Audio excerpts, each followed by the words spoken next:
Dobrodošli v posebni izdaji Besede v družbi, kjer Matjaž Črnivec in Benjamin Siter prebirava svetopisemske odlomke, ki so ponavadi vzeti iz seznama mojih 30 dni s Svetim pismom.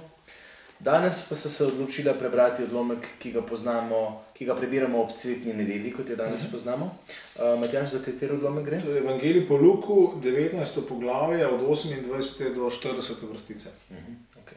In če bomo že danes nekoliko drugačni, bomo zato brali tekst iz Življenja z Jezusom, prevod v sodobno slovenščino, in tudi potem bova drugače kot ponavadi kar nadaljevala s pogovorom, ker gre za krajši odlomek. Jezus je povedal te stvari in se pred vsemi odpravil gor proti Jeruzalemu. Ko je prišel blizu dveh vasi pri Oljski gori, ki se imenujeta Betfaga in Betanija, je dvema učencema naročil: Pojdita v vas tamle naprej. Pri prvih hišah bo stal privezan osliček, na katerem še nikoli ni nihče jezdil. Odvežite ga in ga pripeljita. Če bi kdo vprašal, kaj počneta, povejte, da ga potrebuje Gospod. Učenca sta odšla in našla vse tako, kakor jima je povedal. Kaj pa počneta, so rekli lastniki oslička, ko sta ga začela odvezovati. Potrebuje ga Gospod, sta povedala učenca in odpeljala oslička k Jezusu. Nato sta osličkov hrbet pregrnila s svojimi oblačili in nanj posadila Jezusa. Ko je zajahal, so drugi začeli pogrinjati oblačila na pot pred njim. Približal se je pobočju Oljske gore. Vsa množica učencev je začela slaviti Boga.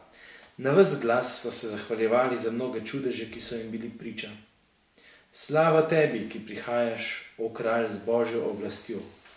V nebesih vlada mir, Božji sijaj na nebu. Med navzočimi je bilo tudi nekaj farizejev. Učitelj, obrzdajte svoje učence, so mu rekli.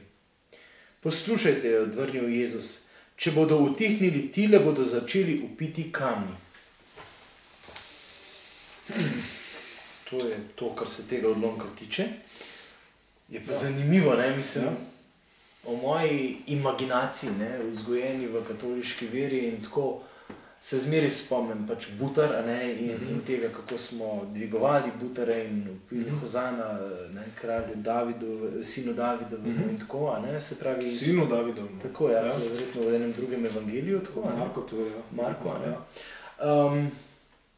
In mislim, tukaj se takoj vidi, da če preberem ta odlomek in če nimam nobenega ozadja, kaj je karkoli tle pomenilo, od tega, da Jezus jezdi na oslu, do tega, da mu rečejo kralj, do tega, da gre v Jeruzalem, mislim pa, da s temi palmovimi vejami, ki so tudi druge omenjene, a ne, in temi oblačili mu pogrinjajo, mislim, tle je ogromno, očitno ogromno enega ozadja, ki ga vidimo že na prvi pogled, da nam stvari ne morejo biti jasne kar tako, ne.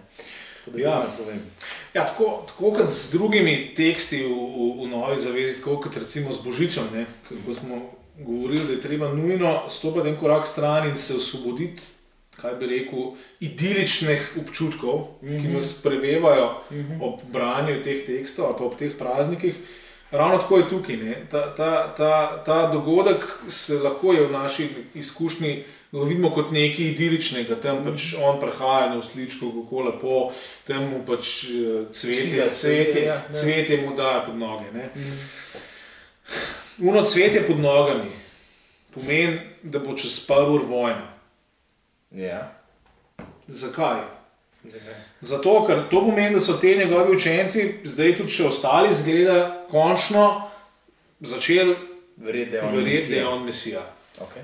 In ta Mesija, ki pač prihaja zdaj iz zaledja, gre direkt zdaj, v Jeruzalem gre. Ne? In zato mu naredijo tak sprejem. Zato mu dajo pač oblačila, zato mu dajo pač veje po tleh, zato ker s tem mu izkazujejo čast kot kralju, ki prihaja. Ok, ampak zakaj je šel kralj na osla, ne pa konje, recimo? No, to je pomembno. Tukaj je bilo proroštvo. Zaharija 9 je zelo očitno govoril o Mesiju in tam pravi, da prihaja hčeri Sionski, se pravi v Jeruzalemu, da jezdi na osliču. In to je točno jasno, se s tem izpolnjuje ta prerokba in oni so tudi sami tukaj se dogaja nekaj. Zanimivo je, ne, tale Gospod ga potrebuje, ne. Gospod seveda lahko se nanaša na Jezusa, lahko se nanaša tudi na Boga. Ta izraz je pri Luku, pa tudi pri drugih evangelistih namerno nejasen. Ne? In se tle vala oboje, ne? Rabi ga Jezus, ja, ampak rabi ga pa tudi Bog, da svoj plan izvrši. Ne? Rabi ga Jahve, če hočemo reči, ne? Da se zdaj to proroštvo izvrši in da Jezus vstop v Jeruzalem kot Mesija.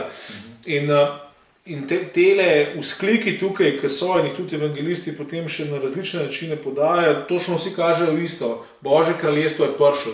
In premalo je celo Davidovo kraljestvo je prišlo. Tako, se pravi, oni so to popolnoma razumeli, kot izpolnitev prerok, ki jih je bilo še pa še. Tako. In zdaj prihaja Božje kraljestvo. In za večino ljudi je to seveda pomenilo. Zdaj bo treba vzeti meče in Rimljane vršiti ven, ker je prišel Mesija.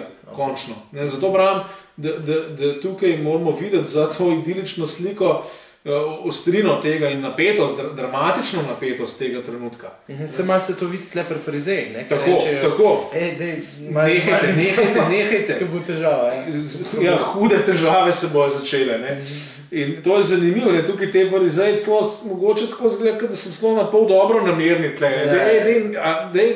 Malo vladite. Tako, ja, dajte se ustaviti, ker bojo Rimljani prišli, ne bojo zmasakrirali, ne? Ampak ne, Jezus se ne da, ne? Jezus pravi, to je zdaj ta moment, ne? In bodo kamni upili, pravi, uporab tak drastičen izraz, ne? In seveda iz tega, kar se potem naprej odvije, ne? Jezus gre v tempel in razdeja tiste... Tako, tisto prvo dejanje še zgleda za množico, da ja, točno, to je Mesija, zdaj le bo red naredil, naslednja stvar je pa, da potovčemo Rimljane, ampak Jezus se tam ustavne. In potem gre pa stvari točno v drugo smer in potem tudi verjetno množice mečkan obupajo, ne, še kaj, to ni nič, to se skrb čist kontra, ne. To ni Mesija, nič ni, ne, tlele, mislim, učijo Božji ljubezni in tako naprej in sploh ne kaže kakšnih znamen, da bi nas tle organiziral, ne. Zmotili smo se, ne. Ja, in zaradi tega verjetno tudi tisti bes potem na veliki petek. Čeprav je res, da množice je bilo itak tam dosti, Jeruzalem, to je bila Paska, v Jeruzalemu je bilo, ne vem, verjetno na 10,000 romarjev.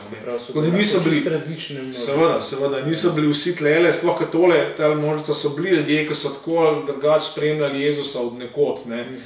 Nekateri iz Galileje še, ne. Oni tam so bila druga množica, ampak no, vsem, gotovo pa je bilo tukaj en moment razočaranja, pa mogel biti, ne. Ker vidno, da sami učenci so bili zmedeni, ne, kaj se je zdaj zgodilo, ne. In to je to, ne, da je to Jezusovo mesijanstvo, ne, je nekaj šokantnega in če dobro premislimo, ne. Kaj je to zdaj danes za nas pomeni, ne? Ja, no, mislim, najprej moramo to videti, da je bilo to nekaj anti-intuitivnega, kar je Jezus naredil, ne. Poglejmo, to je bil človek, ki je bil ekstremno nadarjen, karizmatičen do konca. Ne, ekstremno dober govornik, mislim, imel darove, ne, zdravljenja, vse to se je dogajalo, govoril je super, ne, in on kar naenkrat reče tako, zdaj pa gremo v Jeruzalem, tam je boj fental. To je tako, kot bi rekel, mislim, delamo mi super nekaj, vse nam gre dole, pa se zdaj pa dajmo gas 200 na uro v steno. Zdaj bomo pa to naredili, vi pa boste pripravljali, da se z mano zabijete v steno. Tako grozen je to mogel zgledati za njegove učence, ker tako je tudi bilo. Vse je šlo super. In tle je zdaj že množica počas dojela, da je Mesija. Krasno, končno, super. Jezus je pa točno v kontrasmer. Zdaj to moment tudi za nas, ne, to po mojem na glavo postavi vse, kar si tudi mi predstavljamo v življenju. Kaj je uspeh? Kaj je za Boga uspeh? Kako Bog dela v tem svetu? Ne?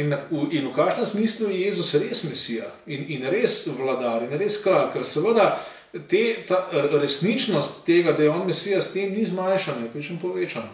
In to je izziv za nas tudi, da se mu pridružimo, da gremo za njim po tej čudni poti, po kateri on gre, je pa to Božja pot, je pa to pot živega Boga med živimi ljudmi v ta pravem, realnem svetu. In k tem nas kliče tudi cvetna nedelja. Ker seveda to je začetek velikega tedna, to je začetek tega trpljenja, ki nas je odrešil. Zato je dobro, da tukaj da pozorno beremo to in da prav slišimo te tone, ki so tukaj tudi zelo temni, pa saj napetost, ki je v tem tekstu, in ki je lepo izražena. Ki je nekaj idile. Fajn, hvala lepa.